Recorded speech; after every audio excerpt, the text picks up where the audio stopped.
আসসালামু আলাইকুম। আজকে যে বিষয়টা নিয়ে কথা বলবো সেটা হচ্ছে আমরা অনেক জিনিস পেয়েও হারিয়ে ফেলি। এটা কিভাবে মানে আমরা হারাই আরকি। যেমন আমি বারবার বলতেছি যে আপনারা হচ্ছে ক্যাম্পেইনটা শিখেন। Facebook ক্যাম্পেইনটা শিখেন। দেখেন যখন করোনা ছিল, করোনার সময় কিন্তু অনেক কনটেন্ট ক্রিয়েটর নতুন কনটেন্ট ক্রিয়েটর তৈরি হইছে। আর তারপরে যারা আসছে তখন কিন্তু একটা মানে জোয়ার চলতেছিল কনটেন্ট ক্রিয়েটরের। প্রচুর সময় ছিল মানুষের হাতে। তখন যে যেরকম পারছে কনটেন্ট বানায় ভাইরাল হয়ে গেছে। পরে এখন অনেক ইনকাম করতেছে। এটাই নিয়ে আজকে একটা গল্প বলব। সেটা হচ্ছে একজন লোক, এই গল্পটা কিন্তু খুবই গুরুত্বপূর্ণ। একজন লোক সে হচ্ছে বনে যায় ঘুরতে। সে হাঁটতে যাচ্ছে। তাদের অনেক দূর যাওয়ার পরে সে তাদের একটা আদিবাসীর সাথে দেখা হয়।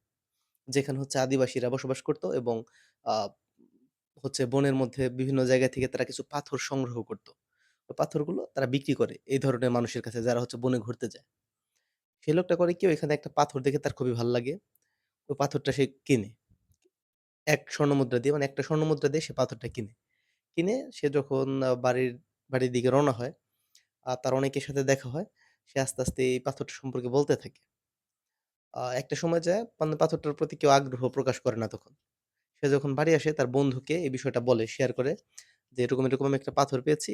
তখন বন্ধু বলে, কেমন পাথর একটু দেখি?" আর সে হচ্ছে পাথরটা দেখায়। দেখানোর পরে সে বলে যে, "আচ্ছা আমি পাথরটা কিনতে চাচ্ছি তোমার থেকে।" এখন কিনতে চাচ্ছে তাহলে বিক্রি করবে সে। এখন বলে, "তাহলে তুমি কত টাকা নিবে? এই মানে কত স মানে মুদ্রা নিবে? কয়টা মুদ্রা নিবে তুমি এটার জন্য?" সে বলে যে, "আমি এটার জন্য ৫ টা স্বর্ণ মুদ্রা নিবো।" এখন বন্ধু বলে যে মানে যেই বন্ধু আরকি ওই লোকটার বন্ধু বলে যে, "না আমি তোমাকে ২ টা স্বর্ণ মুদ্রা দিব, তুমি আমাকে এটা দাও।" পরে বলে, "না ২ টা স্বর্ণ মুদ্রা এটা দেয়া যাবে না।" এরপরে কি করে? সে তার বন্ধু বলে যে, "আচ্ছা ঠিক আছে তাহলে আমি একদিন ভেবে তারপরে তোমাকে জানাচ্ছি।" এখন সে ভাবতে থাকে। এখন সে করে কি ওই লোকটা আরো মানুষকে ওই স্বর্ণমুদ্রার মানে পাথরটা দেখায়। দেখানোর পরে একজন ধনী ব্যক্তি ওই পাথরটা কিনে। সেটা হচ্ছে ৫ টা স্বর্ণমুদ্রার বিনিময়ে কিনে নেয়। রীতিমতো তার পরের দিন বন্ধু আসে। আসার পরে বলে যে, "আচ্ছা ঠিক আছে আমি তাহলে এটা সত্যি কিনতে চাচ্ছি।" তখন ওই লোকটি বলে, "আমি তো এটা বিক্রি করে ফেলেছি। কারণ আমি ভালো দাম পেয়েছি। ৫ ড আ মানে ৫ টা ৫ স্বর্ণমুদ্রায় আমি এটা বিক্রি করেছি। বিক্রি বিক্রি করে ফেলেছি।" সেক্ষেত্রে পরে ওই বন্ধু বলে, "তুমি তো এত বোকা কেন?" পরে বলে, "কেন?" পরে বলতেছে, "আরে এটার দাম তো ছিল হচ্ছে ১,০০০ স্বর্ণমুদ্রা। তুমি এটা মাত্র ৫ স্বর্ণমুদ্রা বিক্রি করলে কেন?" পরে বলতেছে, "বন্ধু আমি তো বোকা না, বোকা হচ্ছে তুমি। কারণ আমি তো জানতাম না এটার মূল্য আসলে এত। এছাড়া তো আমি অতই বিক্রি করতাম।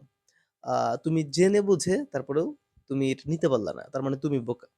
তাহলে এখানে একটা পয়েন্ট গেল যে আপনি অনেক কিছু বোঝেন। যেমন ক্যাম্পেইন আপনার চালাইতে হবে। ক্যাম্পেইন চালাইলে আপনি ভালো করতে পারবেন বা এটার খুব ভালো একটা মার্কেট আছে এখনো। ৩-৪ বছর সামনে একটা ভালো মার্কেট থাকবে।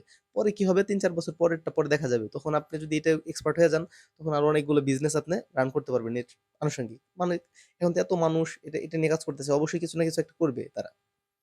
এরপরে ওই যে লোকটা ৫ টা স্বর্ণমুদ্রা দিয়ে কিনে নিয়ে গেল। এখন কিনার পরে উনি এটার খুব একটা যত্ন নেন না। কারণ উনার কাছে অনেক কিছু আছে মোটামাটি। সেক্ষেত্রে এই ধরনের মুদ্রা মানে কি বলে? এই ধরনের পাথর উনার কাছে অনেকই আছে। মানে এই টাইপের পাথর। এই পাথরটা না। উনি এরকম গুরুত্ব দেয় না। পরে একটা সময় উনি হারায় ফেলে পাথরটা। এখন একজন হচ্ছে হাতের কাছে পেয়ে সে তার বুদ্ধির কারণে বা তার লোভের কারণে বা তার মূর্খতার কারণে সে ওটা হারায় ফেলে। আরেকজনও সেম তার অহংকারের